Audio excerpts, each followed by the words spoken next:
नमस्कार मित्रांनो. सध्या आपण बेसर डोस टाकायला सुरुवात केलेली आहे आणि इथे तुम्ही बघू शकता आपण 924 1846 युरिया, पोटॅश, मॅग्नेशियम सल्फेट आणि मायक्रोन्यूट्रियनची एक किट असं संपूर्ण डोस आपण यावर्षी भरत आहोत. थोडं डोस टाकायला थोडा उशीर झालेला आहे, परंतु आपला बाग संपायच्या आधी आपण एक सीझन एंड होता आला त्यावेळेस एक डोस टाकला होता, त्यामुळे ते फुटवे वाढण्यासाठी आम्हाला तो कामी आला.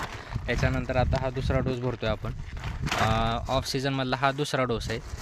त्याच्यामुळे पहिले फुटवे निघण्यासाठी तर आपण ऑलरेडी एक डोस भरला होता, पण त्याचा व्हिडिओ आपण पोस्ट केला होता. आता हा आपला दुसरा डोस आहे. जर कोणी शेतकरी दुसरा डोस भरणार असतील तर मी जसा व्हिडिओमध्ये सांगितलं तसा तुम्ही भरू शकता. तुमच्या फुटव्याची फुटवे लांब होण्यास मदत होईल आणि ऑफ सीझनमध्ये ते स्टोरेज भरण्यासाठी फुटव्यांना चांगली मदत होईल. त्यामुळे तुम्हाला येणाऱ्या पुढल्या वर्षी चांगलं उत्पादन मिळेल.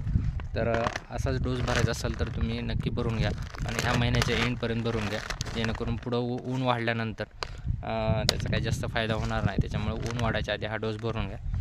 तर शेणखतही तुम्ही आता भरू शकता, जेणेकरून तुम्हाला जूनपर्यंत ते चांगल्या प्रकारे सेट होईल. तर अशाच नवीन प्रॅक्टिकल व्हिडिओ माहितीसाठी माझ्या चॅनलला फॉलो करा. धन्यवाद.